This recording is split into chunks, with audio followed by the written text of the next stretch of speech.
네, 안녕하세요. 반갑습니다. 오늘부터 이제 우리가 토목기사 과목 중에서 토목설계라는 과목에 이제 기출풀이를 진행을 할 건데, 제가 늘 얘기하지만 이 토목설계는 이제 암기 과목이고요. 여러분들이 이제 외워야 되기 때문에 제가 설명할 게 그렇게 많지는 않습니다. 그럼 이제 중요한 게 뭐냐면은 도대체 뭘 외워야 되느냐. 만약에 우리가 지금 하고 있는 게 뭐 공무원 준비를 하는 수업이다라고 하면은 여러분들한테 뭐 이론서를 철저하게 암기하세요 이렇게 얘기를 할 텐데, 우리가 지금 준비하는 것은 자격증 시험이잖아요. 그렇죠? 여기서는 이제 어떻게 공부를 해줘야 되냐면은 약간 수박 겉핥기식으로 공부를 해줘야 되고요. 이론서를 철저하게 외운다기보다는 보기를 암기한다는 생각으로 이제 공부를 해줘야 됩니다. 왜냐면은 이 토목기사 같은 경우는 문제가 이제 그대로 출제가 되기 때문에 이론서를 철저하게 암기하고 있을 필요가 없습니다. 여러분들이 그냥 보기 중심으로 외웠으면 좋겠습니다. 그래서 빠르게 한번 해볼게요. 제가 설명할 게 많지 않습니다. 1번 콘크리트의 설계 기준 압축 강도가 50MPa인 경우에 콘크리트의 탄성 계수 및 크리프 계산에 적용되는 콘크리트의 평균 압축 강도를 구하라고 했거든요. 그러면은 이 평균 압축 강도 구하는 방법은 뭐라고 했냐면은 이 FCK에다가 델타 F를 더해주면 된다고 했어요. 얘를 이제 더해줘야 되는데 이 델타 F가 이제 FCK 범위에 따라서 다르다고 했습니다. 그래서 문제 지금 뭐라고 했냐면은 FCK가 지금 50MPa이잖아요. 그렇죠? 그럼 내가 이제 FCK 50MPa에다가 델타 F를 더해줘야 되는데 지금 FCK가 50이니까 여기잖아요. 그렇죠? 이때는 내가 델타 F가 뭐라고 했냐면은 직선 보관을 해줘야 된다고 했는데 이렇게 외우면 여러분들이 적용을 할 수가 없고 그냥 0.1 FCK 더해주면 된다고 했어요. 그러면은 FCK가 50이니까 0.1 FCK는 얼마입니까? 5잖아요. 그렇죠? 그래서 이제 요거를 이렇게 5를 더해주면 된다. 그러니까 답이 이제 55인데 그럼 여러분들이 만약에 이제 이게 공무원 시험이라고 한다면은 이 표를 이렇게 다 외워야 되겠죠. 근데 우리는 토목기사 시험이잖아요. 그렇죠? 그럼 얘랑 얘를 외울까요? 물론 외워두면 여러분들이 뭐 다음에 뭐 공무원 시험을 준비하든지 공기업 시험을 준비하든지 할 때 좋겠지만은 일단 단기간에 점수만 높이고 싶다. 그럼 일단 급한 불부터 꺼야 되니까 요것부터 외우고 뭐 여유가 있는 학생들은 나머지도 외우면 좋습니다. 됐고요. 2번 철근 콘크리트에서 콘크리트의 탄성 계수로 쓰이며 철근 콘크리트 이게 중요합니다. 단면의 결정이나 응력을 계산할 때 쓰이는 탄성 계수가 뭐냐면은 하이선 탄성 계수라는 게 있습니다. 그래서 뭐 제가 이론 수업 시간 때 열심히 설명을 했는데 뭐 하이선 탄성 계수라는 것은 단면의 결정이나 응력 계산에 사용하는 탄성 계수가 있다 이렇게 했어요. 그런데 여러분들이 만약에 기사 시험만 본다라고 하면은 그냥 요것만 답만 외우면 되는데 혹시 또 얘가 변경될 수도 있습니다. 뭐가 변경될 수가 있냐면은 얘가 지금 단면의 결정이나 응력을 계산할 때 이게 아니고요. 얘가 이제 이렇게 크리프 계산에 사용하는 게 뭐냐? 이렇게 되면 이제 답이 뭐가 되게 되면은 초기 접선 탄성 계수 얘가 이렇게 될 수도 있습니다. 그래서 그래도 이거는 이렇게 두 가지 정도는 이렇게 외웠으면 좋겠어요. 하이선 탄성 계수는 단면의 결정이나 응력 계산, 초기 접선 탄성 계수는 크리프 계산에 사용한다. 이 정도는 알아두면 좋습니다. 됐고. 3번 여기서부터는 뭐 제가 더 이상 설명할 게 없습니다. 그냥 공식 외웠냐 안 외웠냐 이렇게 하는 거거든요. 설계 기준 압축 강도가 이렇게 있고요. 쪼개 민장 강도가 이렇게 있는데 경량물질 콘크리트에 사용하는 경량 콘크리트 개수가 얼마냐 이렇게 물어봤거든요. 그러면은 이 경량 콘크리트 개수 표가 있어요. 이것도 여러분들이 외워두면 참 좋은데 보통 중량 콘크리트일 때는 1이고 모래 경량일 때는 0.8이고 정경량일 때는 0.75고 쪼개 민장 강도가 주어질 때는 이렇게 계산하는 식이 있거든요. 근데 문제에서는 내가 지금 얘가 주어졌기 때문에 이 공식을 이렇게 갖다가 쓰면 됩니다. 그래서 대입을 해요. 대입하는 거예요 그냥. 그러니까 여러분들이 이 식이 어떻게 나왔습니까? 이걸 물으면 저도 할 말이 없습니다. 이거는 실험식이기 때문에 그냥 외워서 갖다가 쓰는 거예요. 이따 있고요. FCK가 문제에서 24MPa이니까 여기다 갖다 넣고 쪼개 민장 강도가 지금 2.4MPa이니까 넣고 정리하면 0.87이다. 답이 이제 3번이고요. 요거까지 외워두면 참 좋습니다. 계산했을 때 얘가 1보다 작아야 된다. 이런 것도 있고요. 됐고. 4번. 아래의 표와 같은 조건에 경량 콘크리트를 사용할 경우에 경량 콘크리트 계수 람다로 옳은 것은 딱 물어봤거든요. 그럼 내가 이제 이 표를 써줘야 되는데 문제에서 보게 되면은 여기에 콘크리트의 인장 강도 이렇게 있고 얘가 이렇게 줬잖아요. 그렇죠? 이 문자만 보고도 여러분들이 얘가 쪼개 인장 강도구나 이 정도는 알아야 됩니다. 그럼 내 쪼개 민장 강도 지금 FSP가 이렇게 딱 줬으니까 이 공식을 갖다 쓰면 되겠죠. 대입합니다. 또 열심히 0.56 이렇게 있고 FCK가 문제에서 24MPa 이렇게 있고요. FSP가 2.17이니까 정리하면 0.79 이렇게 나오고, 또 이것도 한번 확인해주고 1보다 작은지 이렇게 하면 끝났고요. 5번 이것도 그냥 외워야 됩니다. 아래 그림과 같은 보통 중량 콘크리트가 있고, 이거 중요합니다. 이게 있고요.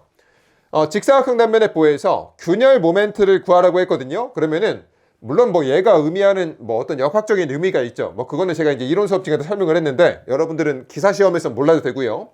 그냥 균열 모멘트를 구해라 라고 하면은 그냥 이 공식을 씁니다. 그래서 얘가 콘크리트 파기 계수가 있고 여기 단면 계수가 이렇게 있거든요. 그럼 내 콘크리트 파기 계수는 또 공식으로 있습니다. 0.63 람다 루트 FCK예요. 방법이 없습니다. 외워야 돼. 무조건 외워야 돼. 그 다음에 S는 단면 계수인데 이거는 응용역학 시간 때 했잖아요. 그렇죠? 사각형의 단면 계수 어떻게 구합니까? 6분의 BH제곱이라는 공식이 있습니다. 그래서 여기다 대입을 할게요. 여기 0.63이 있고 람다가 있는데 얘가 경량 콘크리트 계수잖아요. 그렇죠? 그럼 내가 이제 얘를 써줘야 되는데 문제에서 지금 여기서 보통 중량 콘크리트라고 했잖아요. 이때는 내가 1을 갖다가 씁니다. 그래서 이 자리에다 1 갖다 쓰고요. 문제에서 FCK가 24MPa라고 했으니까 여기다 갖다 넣고, 그 다음에 6분의 BH제곱을 해줘야 되는데 B가 지금 얘가 B가 되겠죠. 폭이니까 300 갖다 넣고요. H가 뭘까? 여기서 이제 학생들이 실수하는 게, 이런 거는 실수 잘 안 하겠지. 뭐가 H입니까? 얘가 H입니다. 전체 높이 H예요. 그럼 얘를 뭐라고 부르느냐? D라고 쓰고요. 유효 깊이라고 부릅니다. 우리가 뒤에 있는 챕터 문제 풀다 보면은 이제 또 얘가 들어가는 게 있거든요. 근데 지금은 우리가 6분의 BH제곱이니까 그냥 얘를 갖다가 넣으면 된다. 그렇게 이해를 하면 됩니다. 넣고 이제 계산기 두드리면은 이렇게 균열 모멘트가 나옵니다. 됐고요. 6번 이건 이제 수치만 변경이 됐으니까 여러분들이 그냥 계산기 두드려 보세요. 그냥 공식 외우면은 다 대입하면 된다. 이렇게 있고. 7번 이것도 이제 똑같이 나왔는데 숫자만 변경이 됐고요. 이것도 똑같습니다. 숫자만 변경이 됐습니다. 공식만 외워두면 맞출 수 있는 문제다. 9번 이건 좀 설명을 해줘야 됩니다. 폭이 300mm, 유효 깊이가 450mm, 전체 높이가 550mm고 철근양 AS가 4800mm 제곱인 보가 이렇게 있는데, 일단 이렇게 나오면은 물론 지금 이 문제 풀 때는 필요 없지만 여러분들이 이제 얼추 이렇게 그림을 생각을 할 수가 있어야 돼요. 이렇게. 그래서 여기 폭이 지금 이렇게 있다는 얘기고, 유효 깊이가 D라는 얘기는 여기 압축 측 콘크리트에서 인장 측 철근까지의 거리가 이렇게 유효 깊이가 있다 이렇게 볼 수가 있고요. 전체 높이가 H라고 했으니까 여기가 H 이렇게 있다는 얘기고, 여기 지금 AS가 4800mm 제곱이라고 했으니까 이 철근의 면적이 4800mm 제곱이다. 이 정도는 여러분들 머릿속에서 조금 상상이 돼야 됩니다. 됐고, 이때 균열 모멘트를 구하라고 했잖아요. 그죠? 그 방법이 없습니다. 그냥 뭐 설명할 것도 없고 공식입니다. 콘크리트 파기 개수에다가 단면 개수 곱하면 되고, 얘는 또 이렇게 공식이고 얘는 사각형이니까 6분의 BH 곱하면 되겠죠? 또 열심히 대입을 합니다. 0.63 이렇게 있고, 람다는 문제에서 여기 보통 중량 콘크리트라고 했으니까 여기다 1 갖다 넣고요. FCK가 문제에서 21MPa이니까 여기다 갖다 넣고, 6분의 BH 곱할 건데 B가 문제에서 얘고 H가 얘잖아요. 그렇죠? 나머지는 계산기 두드리면 된다. 얼추 이렇게 그림을 상상하면서 하면 참 좋겠습니다. 왜냐면은 나중에 뭐 이런 문자를 이렇게 안 줄 수도 있어요. 안 줄 수도 있으면은 여러분들이 이제 이렇게 글로 이렇게 판단을 할 수가 있어야 돼. 그림을 상상을 해서. 10번 이거는 이제 보기에 단위가 오류입니다. 이 단위가 잘못 나왔다. 뭐 이런 문제는 토목 기사에서 굉장히 흔하죠. 문제를 풀어보게 되면은 문제에서 보의 폭이 있고 유효 깊이가 있고 높이가 이렇게 있습니다. 이제 뭐 문자를 알아줘야 돼. B가 있고 유효 깊이 D가 있고 높이 H가 이렇게 있고요. 외력에 의해서 단면에 휨균열을 일으키는 휨 모멘트가 얼마냐? 이게 이제 균열이 발생하는 모멘트니까 휨균열 모멘트를 구하라고 한 거예요. 근데 공식이지. 이 쓰고 이제 내가 콘크리트 파기 개수에다가 단면 개수 곱할 거고, 콘크리트 파기 개수가 이렇게 있고요. 단면 개수는 사각형의 단면 개수니까 6분의 BH제곱 이렇게 있겠죠? 대입을 할 건데 0.63 있고 람다 있습니까? 문제에서 람다가 없죠. 람다가 없으면은 그냥 보통 중량 콘크리트구나 라고 생각하고 풀어야 됩니다. 이런 문제가 굉장히 흔합니다. 그러니까 문제에서 안 주면은 그냥 얘구나 하고 그냥 갖다가 1 갖다가 넣으면 됩니다. 당황하면 안 돼. 뭐 얘가 없다고. 됐고, 루트 FCK가 얘가 24MPa니까 갖다 넣고요. 6분의 이렇게 있고, B에다가 300, H에다 600을 갖다 넣고 계산기를 두드리게 되면은 얘가 이렇게 킬로뉴턴 미터 형태로 나와요. 왜 이렇게 나올 수밖에 없냐면은 아니 이게 뭡니까 얘가? 얘가 모멘트잖아 모멘트. 그 모멘트의 단위가 어떻게 됩니까? 힘 곱하기 모멘트 파이 길이 이렇게 되니까 내가 힘을 뭐 뉴턴이라고 놓고 얘를 미터로 넣으면은 힘이랑 길이가 곱해지는 형태로 나와줘야 되잖아요. 그렇죠? 근데 얘는 우리가 이렇게 등분포화증 형태로 나왔기 때문에 지금 이 단위가 잘못됐습니다. 우리는 그냥 이 숫자만 보고 풀어야 돼요. 여기 원래 이렇게 킬로뉴턴 미터 형태로 이렇게 나왔어야 됩니다. 보기가 잘못됐다. 이런 거는 사실 뭐 그냥 애교죠. 토목기사에서 이 정도 오류는 그냥 애교 수준입니다. 11번 이거는 수치만 변경이 됐으니까 다시 한번 풀어보고요. 잘 나왔잖아요. 이렇게 모멘트는 단위가 이렇게 나와야 됩니다. 12번 또 봅니다. 이거는 이제 반대로 가는 거야. 단면이 300mm 곱하기 300mm인 철근 콘크리트 보가 이렇게 있는데 인장부에 균열이 발생할 때 모멘트, 얘가 이제 균열 모멘트라는 얘기죠. 균열 모멘트가 13.9kNm다. 이 콘크리트의 설계 기준 압축 강도가 얼마냐 이렇게 물어봤거든요. 그러니까 앞에 있는 문제들은 이 설계 기준 압축 강도 얘를 주고 이걸 구해라 이렇게 했는데 얘는 이제 반대로 가는 거잖아요. 그렇죠? 그럼 그대로 쓰면 됩니다. 내가 여기 균열 모멘트 구하는 식을 이렇게 써요. 이렇게. 그럼 공식이 이렇게 있잖아. 뭐 더 이상 설명 안 할게요. 콘크리트 파괴 계수 있고 단면 계수 이렇게 다 있습니다. 이렇게. 됐죠? 여기 대입을 해봐. 문제에서 얘가 얼마라고 했냐면은 13.9라고 했으니까 여기 이렇게 있다는 얘기고요. 그 다음에 여기 0.63 있고 람다 있습니까? 없으면 1이에요. 없죠? 없으면 1이야. 없으면 1이고요. 그 다음에 루트 FCK가 얘가 지금 미지수입니다. 미지수가 이렇게 있고 6분의 문제에서 BH제곱이 이렇게 갖다가 넣으면 되겠죠? 미지수가 여기 FCK밖에 없으니까 나머지는 여러분들이 이제 계산기 두드리면 나오겠죠. 우리가 계산기가 있기 때문에 굉장히 쉽습니다. 우리가 이제 뭐 9급 토목직 보게 되면은 이제 이런 거를 손으로 풀어야 돼요. 우리는 계산기가 있으니까 전혀 고민할 게 아니다. 13번. 이것도 이제 제가 공무원 시험이라고 하면은 여러분들한테 뭐 다른 보기도 외우라고 할 텐데 우리는 지금 토목기사 시험을 보고 있기 때문에 그냥 이 보기를 외운다라는 생각으로 여러분들이 문제를 풀면 됩니다. 왜냐면은 이거를 밑에 있는 것까지 다 공부하려고 하면은 너무 많아집니다. 그래서 그냥 수박 겉핥기 식으로 이 보기 중심으로 외웠으면 좋겠어요. 만약에 공무원 시험이면 나머지도 다 알아줘야 되지. 천천히 볼게요. 콘크리트의 크리프에 대한 설명으로 틀린 것은 나왔습니다. 고강도 콘크리트는 저강도 콘크리트보다 크리프가 크게 일어난다 이렇게 있는데 이거는 제가 수업 시간에 했는데 강도나 재령이 커지면 크리프는 커지고 크리프 증가율은 감소한다 이렇게 했거든요. 그러니까 이걸 그리면은 이제 이런 식으로 나온다는 얘기죠. 내가 지금 여기 재령이 커지게 되면 그러니까 재령이 커진다는 얘기는 콘크리트 타설한 다음에 그 시간이 많이 지났다 이렇게 볼 수가 있잖아요. 그렇죠? 그러니까 재령이 커진다는 얘기는 시간이 많이 지났다는 얘기니까 강도가 점점 커진다 이렇게 볼 수가 있습니다. 그러면은 재령이 커질 때 내가 크리프 변형률이 어떻게 되느냐? 얘가 이렇게 오른쪽으로 갈수록 이렇게 점점 이렇게 상승합니다. 우상향하고 있잖아요. 그렇죠? 그러니까 내가 크리프가 증가하는 거고 크리프 증가율이 감소한다는 얘기는 이거에 이제 기울기가 이렇게 점점 감소한다는 얘기예요. 그 얘기를 하는 건데 문제를 보게 되면은 얘가 지금 고강도 콘크리트는 저강도 콘크리트보다 크리프가 크게 일어난다 이렇게 나와 있고 문제에서 얘가 지금 틀렸다 이렇게 나와 있거든요. 얘가 말하는 크리프는 크리프를 얘기하는 게 아니고 크리프의 증가율을 얘기하는 겁니다. 그래서 크리프의 증가율은 크게 일어나지 않고 감소한다 이렇게 볼 수가 있어요.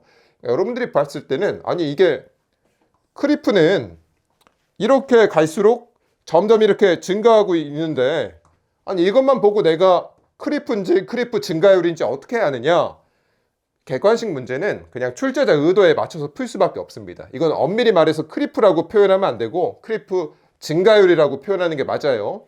근데 받아들이고 풀어야 됩니다. 여러분들은. 그래서 1번이 틀렸다 이렇게 있고요.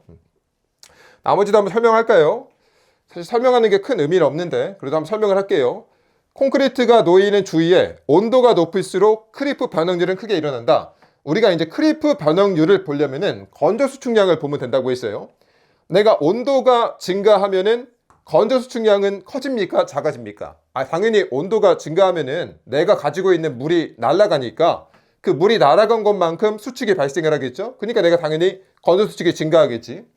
건조 수축과 크리프는 이 비례 관계에 있다고 했습니다. 그래서 얘가 커지면 얘도 커진다고 했어요. 그러니까 온도가 증가하면은 크리프가 커집니다. 얘가 커지면은 크리프도 크게 일어난다. 이렇게 볼 수가 있고요. 그 다음에 물 시멘트 비가 큰 콘크리트는 물 시멘트 비가 작은 콘크리트보다 크리프가 크게 일어난다. 우리가 물 시멘트 비가 크면은 내가 가지고 있는 물이 많기 때문에 걔가 날아가면서 건조수칙이 증가해요. 그럼 얘가 커지면은 얘도 커진다고 했습니다. 그래서 물 시멘트 비가 커지면은 크리프도 커집니다. 얘가 이제 크리프가 크게 일어난다. 근데 이 문제 마음에 안 들죠. 막 크리프라고 했다가 크리프 변형률이라고 했다가 막 자기 마음대로 막 표현을 합니다. 좀 이렇게 정확하게 표현을 해주면 좋을 텐데. 4번도 봅시다. 일정한 능력이 장시간 계속해서 작용하고 있을 때 변형이 계속 진행되는 현상을 말한다. 이게 이제 크리프의 정의죠. 이것도 제가 뭐 수업 시간 때 열심히 설명을 했는데 뭐 지금은 우리가 그렇게 깊게 이해할 필요가 없어요. 우리는 시간이 없기 때문에 그냥 나머지 몰라도 이 보기 중심으로 여러분들이 학습을 해야 토목기사를 단기간 합격을 할 수가 있습니다. 됐고 14번 이것도 제가 수업 시간 때 정말 열심히 설명은 하죠. 근데 우리는 지금 이 답을 외우는 식으로 학습을 해줘야 됩니다. 수박 겉핥기 식으로 볼게요. 강구조의 특징에 대한 설명으로 틀린 것은 나왔습니다. 1번 1번이랑 3번이 한 세트인데 한번 설명을 할게요. 보기에 있으니까.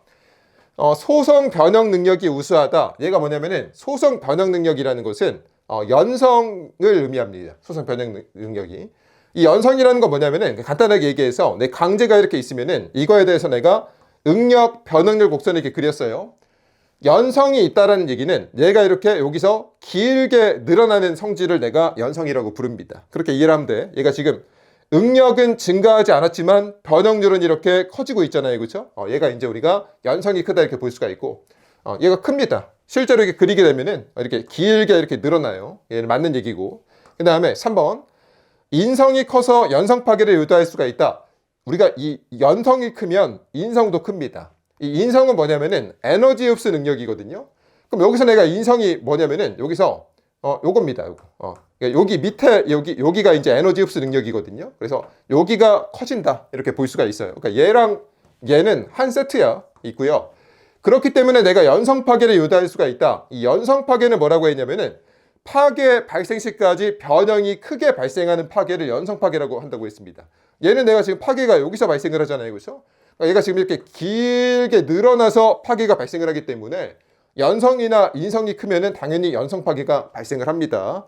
뭐 연성 파괴가 뭔지를 제가 수업 시간 때 열심히 설명했는데 뭐 지금은 그냥 여기까지만 알아두면 되고요. 그 다음에 2번을 봅시다. 재료가 균질해서 좌굴의 영향이 낮다. 아니죠. 이 강구조라는 얘기는 철근이잖아요. 그렇죠?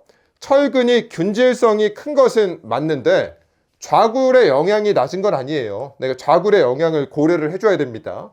우리가 이제 기둥이 이렇게 있으면은 이 기둥이 이렇게 이게 힘 받으면은 좌굴의 영향을 고려를 해줘야 돼. 이거를 고려하지 않을 이유가 없습니다. 고려해야 되는 거고. 그 다음 4번. 단위 면적당 강도가 커서 자중을 줄일 수가 있다. 이것도 제가 공무원 시험이면 여러분들한테 이 표도 다 외우라고 하는데 토목기사 시험 보는데 이것까지 다 외울 수는 없어요. 이렇게 보게 되면은 단위 면적당 강도가 크다 다 있습니다. 여기서 강도가 커서 여기서 자중을 줄일 수가 있다 이렇게 있는데 이런 거는 뭐 진짜 본인이 공무원 시험이나 공기업 시험을 준비하는 수험생들만 암기를 했으면 좋겠어요. 됐고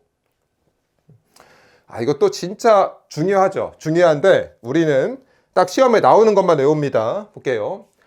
콘크리트와 철근이 일체가 되어 외력에 저항하는 철근 콘크리트 구조에 대한 설명으로 틀린 것은 이 철근 콘크리트가 이제 이렇게 생겼다고 했어요. 내가 밖에 콘크리트가 이렇게 있고 여기 안에 이렇게 철근이 이렇게 들어가 있다고 했습니다. 안에 들어가 있어요. 이거에 대한 설명으로 틀린 것은 1번 콘크리트와 철근의 부착 강도가 크다. 그러니까 여기 콘크리트가 있고 철근이 있는데 얘네들이 이렇게 잘 붙어 있습니다. 잘 붙어 있기 때문에 얘네들이 이렇게 한 덩어리로 이렇게 유지를 할 수가 있어요. 그래서 이거 보면 우리가 뭐 부착 강도가 크다 이렇게 설명을 합니다. 이렇게 있고. 그 다음에 2번 콘크리트와 철근의 탄성 계수는 거의 같다. 거의 같지 않습니다. 이 콘크리트하고 철근의 탄성 계수는 거의 8배 차이가 납니다. 8배 차이가. 얼추 얘기하면은 여기까지는 몰라 상관없는데 콘크리트는 이제 얼추 한 25,500 정도 이렇게 여기 언저리에 이렇게 있고요. 25,500. 철근 같은 경우는 이제 우리가 20만 메가파스칼 정도를 갖게 됩니다. 20만 메가파스칼을. 그래서 얼추 이제 8배 차이를 보인다. 여러분들이 이것까지 외울 필요는 없어요. 이건 외워야 됩니다. 20만 메가파스칼. 이건 나중에 쓰거든요. 근데 일단은 우리가 8배 차이가 난다. 그렇게 알면 되고요. 3번. 콘크리트 속에 묻힌 철근은 거의 부식하지 않는다. 철근이 여기 안에 들어가 있잖아요. 그렇죠? 그러니까 콘크리트가 철근을 감싸고 있기 때문에 철근이 부식하지 않습니다. 왜냐면은 비가 이렇게 내리잖아. 비가 내리면은 콘크리트는 불투수성 재료이기 때문에 물이 통과하지 않습니다. 그래서 이 물이 철근에 닿질 않아요. 이게 또 수업 시간 때 열심히 설명하지만 오늘은 딱 간단하게 합시다. 됐고. 4번.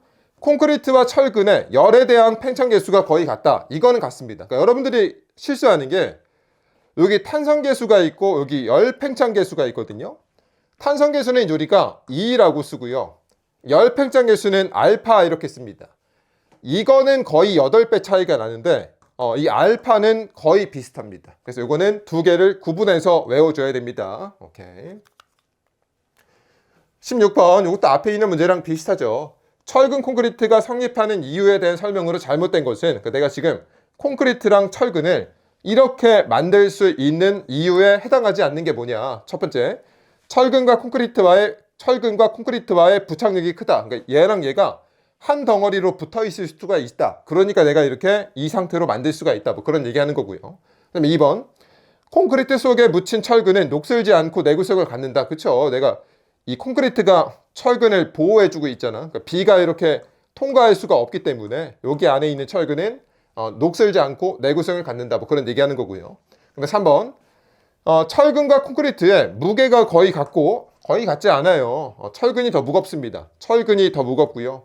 콘크리트는 비교적 가볍습니다. 얘보다 이렇게 거의 같지 않고 내구성이 같다. 내구성도 달라요. 우리가 이 콘크리트는 비 맞아도 녹슬지 않잖아요. 그죠? 근데 철근은 비 맞으면 녹습니다. 그러니까 내구성이 다릅니다. 여기서 보게 되면은 콘크리트는 내화성이나 내식성에 강합니다. 그러니까 불에도 강하고요. 그 다음에 이 녹슬지도 않습니다. 얘 같은 경우는. 근데 철근은 불에도 약하고 쉽게 녹슨다. 그렇게 볼 수가 있습니다. 그래서 얘는 틀렸다는 얘기죠. 무게도 거의 같지 않고 내구성도 달라요. 이고 철근과 콘크리트는 열에 대한 팽창 계수 알파가 거의 같다. 그렇죠? 알파는 같다고 했습니다. 탄성 계수가 8배 차이 난다고 했어요. 그래서 물론 여러분들이 얘를 이렇게 다 알고 보기마다 다 해석하면 너무 좋지만 우리는 일단 이렇게 보기 중심으로 암기를 해서 답을 맞췄으면 좋겠습니다.